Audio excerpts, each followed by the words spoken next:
اور جب یہ لوگ نیند سے بیدار ہوئے تو اونٹ میں سے خون بہہ چکا تھا، بہ رہا تھا۔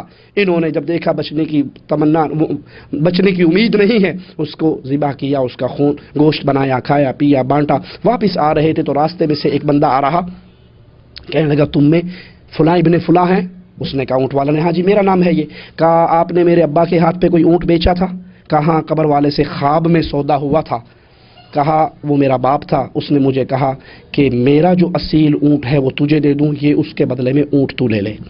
اس قصے پر تعلیق لگاتے ہوئے شیخ زکریا لکھتے ہیں کہ یہ اس سخی کی سخاوت کی انتہا ہے کہ مرنے کے بعد بھی اپنے قبر پر آنے والوں کو خالی پیٹ واپس۔ ہم کہتے ہیں یہ سخاوت کی انتہا نہیں، یہ خرافات کی انتہا ہے۔ یہ جو قبر سے نکل کے، ایک سوال کر کے بعد اگلے سوال پر آتا ہوں، جو قبر سے اٹھ کر اونٹ ذبح کر سکتا ہے، آگے پولیس کا ناکا لگا ہوا تھا، یہ بیگم بچوں کو مل کر کیوں نہیں آ گیا؟ ان کو بھی ہائے ہائے کر رہا تھا نا، سلام دعا کر رہا تھا کہ بس قدرتی دروازہ کھل گیا، نکل لیا، اب نکل لیا تو ساروں کو مل کے پھر واپس جانا ہے، چلا جاؤں گا۔ یہ سب میڈ ان انڈیا پاکستان کی باتیں ہیں، اس کا شریعت اسلامیہ سے کوئی تعلق نہیں ہے۔ ہمارے ہاں مسجد میں اذان سے پہلے الصلاۃ والسلام علیک یا رسول اللہ والسلام علیک یا حبیب اللہ درود پڑھا جاتا ہے، اس کے بعد اذان دی جاتی ہے۔ ہر مسجد میں ایسے ہی ہوتا ہے کہ ایسی مسجد میں نماز ہو جاتی ہے۔ دیکھیے مساجد کے اندر اذان سے پہلے یہ درود پڑھنا بدعت ہے، اذان سے پہلے درود پڑھنا بدعت ہے۔ کوئی کہے گا کہ مولوی صاحب آپ تو ویسے سختی کرتے ہیں، دیکھو درود تو رسول کریم پر پڑھا گیا، بدعت کیسے ہوئی؟ ہم جواب میں کہتے ہیں ایک رکعت میں کتنے سجدے ہیں؟ دو سجدے ہیں ایک رکعت میں۔ اچھا اگر میں تیسرا سجدہ شروع کروں تو میں ثواب کا کام کر رہا ہوں یا گناہ کا؟ جی گناہ کا۔ اب آپ پر فتویٰ لگنا چاہیے منکر سجدہ سجدے کا۔ اگر ہم یہ کہہ دیں کہ اذان سے پہلے درود پڑھنا بدعت ہے، فوراً فتویٰ لگ جائے گا منکر درود، واپی گستاخ، درود نہیں مانتا۔ ہم کہتے ہیں درود کو مانتے ہیں، جس موقع پہ امام الانبیاء نے سکھایا تھا سیدنا بلال کو، اس موقع پہ کیوں نہیں پڑھتے؟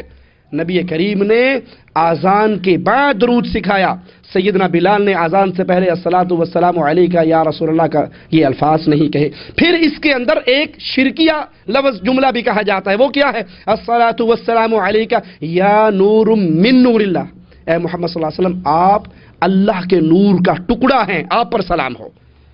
اور اللہ کے نور میں سے کوئی نور نہیں بنا، محمد کریم اللہ کے بندے ہیں، بشر ہیں، نور من نور اللہ نہیں ہے۔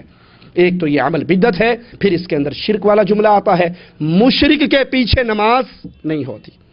ڈنکے کی چوٹ دو ٹوک اعلان ہے، سن لیجئے، مشرک کے پیچھے نماز نہیں ہوتی، بدعتی کے پیچھے نماز نہیں ہوتی، جس کی بدعت کفر اور شرک کی وادی تک لے جانے والی ہو۔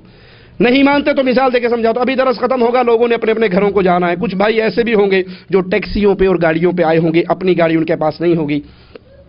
جب آپ نیچے اتریں، ایک ٹیکسی والے کو دیکھیں وہ روڈ پہ کھڑا ہو اور کہہ رہا جناب کہاں جانا ہے؟ جی فلانی جگہ جانا ہے، آؤ میں بلاش لے جاتا ہوں، مجانن لے جاتا ہوں، فری لے جاتا ہوں، بیٹھ جاؤ، کوئی پیسہ نہیں، کوئی بھاڑا نہیں، بیٹھو۔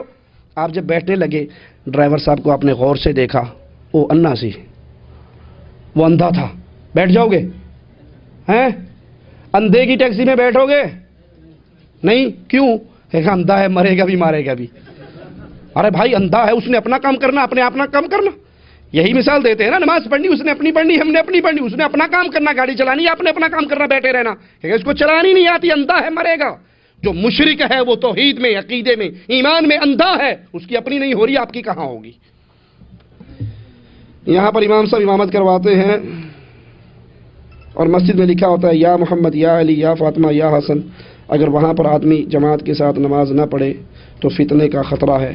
جو مسجد اہل شرک کی ہے، جہاں امام مشرک ہے، جن مسجدوں میں قبریں ہیں، جن مسجدوں میں غیر اللہ کو پکارا جا رہا ہے، آپ اس سے بہتر ہے کہ اپنے گھر کے اندر نماز پڑھیں، اپنے بیوی بچوں کو پیچھا کھڑا کر لیں، یا مجلس کے اندر، بیٹھک کے اندر اپنے اہل ایمان دوستوں کو بلا کر وہاں جماعت کروائیں۔ مشرک کے پیچھے نماز نہیں ہوتی، اور جن مسجدوں میں قبریں ہوں وہاں پر نماز نہیں ہوتی، جہاں غیر اللہ کو پکارا جائے وہاں نہیں پڑھنی چاہیے۔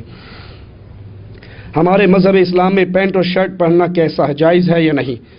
دیکھیے لباس کے بارے میں امام الانبیاء کا فرمان ہے، ایسا لباس نہ پہنو جس سے انسان کا جسم، انسان کا ننگ ظاہر ہو، انسان کا وجود، اس کے باڈی پارٹس واضح ہوں، ایسا لباس نہیں پہننا چاہیے۔ اگر کوئی کھلی پینٹ پہنتا ہے، بیگی پینٹ پہنتا ہے، جس سے رکوع اور سجدے میں جاتے ہوئے اس کا جسم نمایاں نہیں ہوتا، پینٹ پہننے والا جب رکوع میں جاتا ہے تو درزی اگر پیچھے کھڑا ہوگا تو انچی ٹیپ کے حساب سے بتا دے گا یہ اتنے انچ کی ہے اور یہ اتنے انچ کی ٹانگ ہے اس کی، ہیں؟ یہ لباس منع ہے۔ آپ بیگی پینٹ پہنے، شرٹ جو پہنے اس کو پینٹ کے اندر دینے کی بجائے باہر نکالیں، آپ کی شرٹ گھٹنوں تک کی ہو، آپ کی شرمگاہیں چھپی ہوئی ہو۔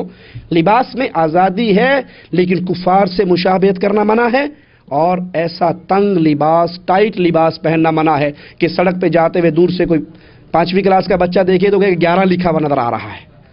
یہ لباس منع ہے، ایسا لباس نہیں پہننا چاہیے۔ جزاکم اللہ خیر۔ سبحانک اللہم وبحمدک، اشہد ان لا الہ الا انت، استغفرک واتوب الیک۔ سوال آخری کہتے آیا ہے کہ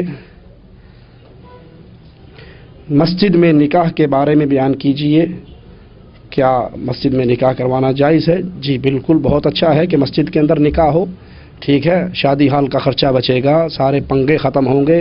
عورتوں کا جو ہوتا ہے ہم نے ضرور جانا ہے، اور وہ میک اپ کر کے بن ٹھن کے چھن من کرتی ہوئی شادی ہال تک آتی ہیں، اور شیطان ان کے دائیں بائیں چل کے پورے فتنے کا بازار گرم ہوتا ہے۔ جب اللہ کے گھروں میں نکاح ہوگا انشاءاللہ یہ سارے فتنے ختم ہو جائیں گے، اس کے اندر سادہ پن بھی ہو اور یہ عمل بھی ہو۔ خواب کے اندر امام الانبیاء علیہ الصلوۃ والسلام کا دیدار ہو سکتا ہے؟ اللہ یہ میری اور آپ کی قسمت میں کرے، ہمیں نبی کریم صلی اللہ علیہ وسلم کا دیدار ہو سکتا ہے، ٹھیک ہے، اللہ دیدار کروا سکتا ہے۔ پہلی بات یہ ہے کہ اس دیدار کے اندر آپ کے اور میرے پاس گارنٹی نہیں ہے کہ یہ امام الانبیاء ہیں یا نہیں۔ آپ نے اور میں نے امام الانبیاء کو دیکھا نہیں علیہ الصلوۃ والسلام۔